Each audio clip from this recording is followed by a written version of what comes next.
तो दोस्तों आज हम लोग जिस कंपनी के बारे में बात करने वाले हैं उसका नाम है CDSL। ये एक डिपॉजिटरी कंपनी है और NSDL एंड CDSL दो ही कंपनियां हैं इस मार्केट में। दोस्तों आप इसका चार्ट देख पा रहे हैं, क्या बेहतरीन चार्ट पैटर्न बनाया। उसके बाद इसने एक करेक्शन दिया और उस करेक्शन का जैसे यहाँ पर ब्रेकआउट हुआ और वॉल्यूम के साथ ब्रेकआउट हुआ तो उसके बाद ये लगातार ऊपर बढ़ता चला जा रहा है आगे प्राइस एक्शन बनाता हुआ और आज ये अपने लाइफ टाइम हाई के पास ट्रेड करने लगा है और इसने 20% का अपर सर्किल लगाया है। और दोस्तों इन दिनों इसमें वॉल्यूम भी काफी ज्यादा जंप दिख रहा है वॉल्यूम में, यानी कि वॉल्यूम इसका लगातार बढ़ता जा रहा है। तो इसके चार्ट की कंप्लीट एनालिसिस करने से पहले एक बार हम इसकी फंडामेंटल एनालिसिस देख लेते हैं, फिर हम इसके टारगेट की एनालिसिस करेंगे। तो कंपनी का पूरा नाम है सेंट्रल डिपॉजिटरी सर्विसेज लिमिटेड यानी कि CDSL इंडिया लिमिटेड। 2387 रुपए इसका मार्केट प्राइस है और इंट्राडे में इसने 18.99% यानी कि 20% के आसपास का सर्किल लगाया है। मार्केट कैप 24,947 करोड़ का है। स्टॉक P 59.5 का। ROC की वैल्यू 40.2% एंड ROE 31.3% का है, यानी कि ROC एंड ROE इसका काफी शानदार है। वहीं पर पिछले एक साल के हाई लो की बात करें तो 1104 का इसका लो था और 2407 का इसने हाई लगाया है। तो दोस्तों आपको इस कंपनी के बारे में बता दूं तो ये CDSL इंडिया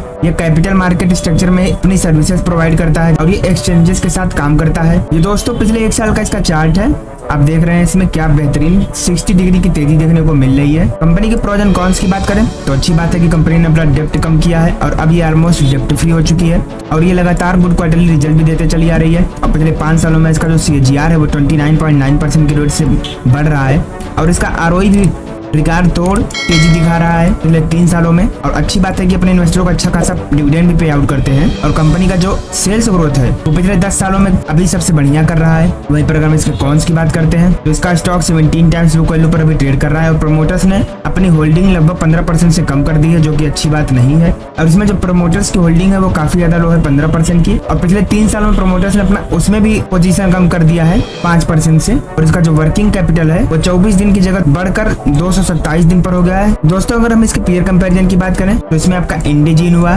रतन India enterprises, CMS info systems, SIS यानी कि मिसलेनियस ग्रुप में भी काम कर रहा है, जिसके ज्यादातर स्टॉक दूसरे इंडस्ट्रीज से ही है। तो यहाँ पर इसके पेयर कंपैरिजन की उतनी वैल्यू नहीं है क्योंकि वो उतना एक्यूरेट नहीं बता पा रहा है। तो अगर हम CDSL के क्वार्टरली रिजल्ट्स की बात करते हैं तो इसका जो सेल्स ग्रोथ है वो मार्च 2021 में 103 करोड़ का था, मार्च 2022 में 137 करोड़, मार्च 2023 में 125 करोड़ और मार्च 2024 में 241 करोड़ का रहा। वहीं पर नेट प्रॉफिट की बात करें तो जहाँ मार्च 2021 में 52 करोड़ का प्रॉफिट था, मार्च 2022 में 78 करोड़, मार्च 2023 में 63 करोड़ और मार्च 2024 में 129 करोड़ का अच्छा प्रॉफिट भी देखने को मिला है। साथ ही वहीं पर हम इसके लॉन्ग टर्म प्रॉफिट लॉस की बात करें तो इसका जो सेल्स ग्रोथ है वो मार्च 2013 में 91 करोड़ का था, मार्च 2017 में 146 करोड़, मार्च 2021 में 344 करोड़ और मार्च 2024 में 812 करोड़ का रहा।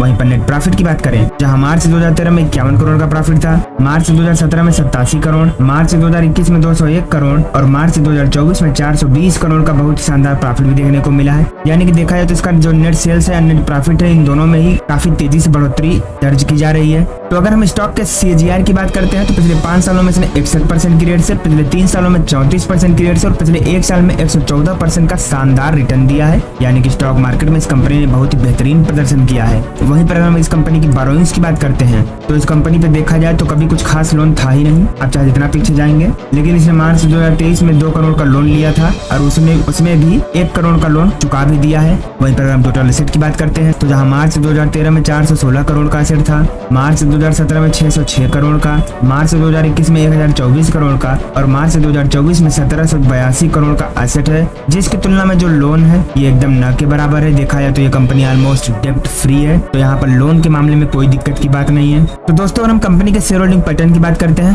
तो प्रमोटर्स की हिस्सेदारी जहां मार्च 2021 में 20% थी वहां से भी घटकर दिसंबर 2023 तक अब सिर्फ 15% रह गई है। FIIs की होल्डिंग जहां कुछ भी नहीं थी वहां से बढ़कर 18% के आसपास हो गई है। DIIs की होल्डिंग 41% से घटकर 21% पर आ चुकी है और पब्लिक की होल्डिंग 38% से बढ़कर 45% तक चली गई है। यानी कि यहाँ पर जो सबसे बड़ा शेयर होल्डर है वो इस समय पब्लिक है और पब्लिक का सबसे बड़ा हिस्सा होना वो अच्छी बात नहीं है। शेयर होल्डिंग पैटर्न के मामले में आप यहाँ पर थोड़ा एक बार ध्यान जरूर दे सकते हैं। बाकी दोस्तों अगर हम CDSL के फोरेंसिक एनालिसिस करते हैं तो इसमें आपको 8 पॉजिटिव संकेत, 4 न्यूट्रल और 5 नेगेटिव संकेत देखने को मिल जाएंगे। जैसे कि कंपनी की जो लायबिलिटीज है वहाँ कोई दिक्कत की बात नहीं है, डेप्रिसिएशन में भी कोई दिक्कत नहीं है, कंपनी के प्रमोटर्स ने कोई भी शेयर प्लेज नहीं किया है। अच्छी बात है कि इनका रेवेन्यू भी ठीक ठाक आ रहा है, वर्किंग कैपिटल अंडर कंट्रोल है, कंपनी का जो डेब्ट है वो भी मैनेजेबल है, यानी कि ये ऑलमोस्ट डेब्ट फ्री है। इसका सेल्स ग्रोथ भी काफी अच्छी रफ्तार से बढ़ रहा है और ROCE की जो स्ट्रेंथ है वो लगातार मजबूत होती चली जा रही है। और पिछले 90 दिनों में प्रमोटर्स ने अपना माल बेचा नहीं है, जो कि अच्छी बात है, लेकिन उतनी अच्छी बात नहीं है क्योंकि प्रमोटर्स ऑलरेडी अपना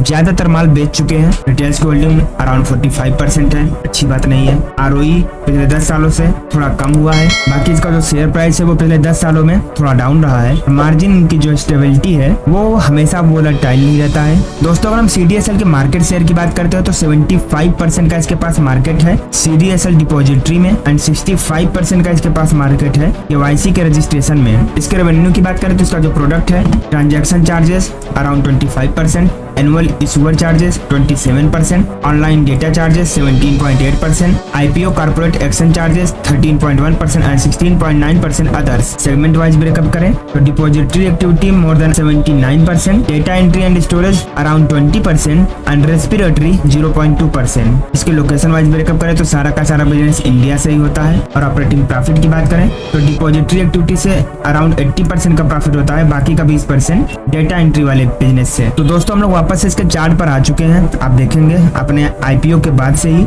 इस कंपनी ने काफी अच्छा प्रदर्शन किया और अब ये अपने लाइफ टाइम हाई के करीब ट्रेड करने लगा है, यानी कि अब इसने आज की तेजी के साथ इसने 20% के अपर सर्किट के साथ ही अपने लाइफ टाइम हाई को भी लगा दिया है। तो अब यहाँ से इसका जो सबसे पहला टारगेट लग रहा है, जो करीबी टारगेट वो 2800 का लेवल नजर आ रहा है और वहां से भी जब ये आगे बढ़ते हुए ऊपर जाएगा तो ये 3400 के आसपास भी ट्रेड करता नजर आ सकता है। तो दोस्तों इस कंपनी की एनालिसिस कैसी लगी कमेंट में जरूर बताइएगा और वीडियो को लाइक करके कमेंट में जय श्री राम लिखना मत भूलिएगा।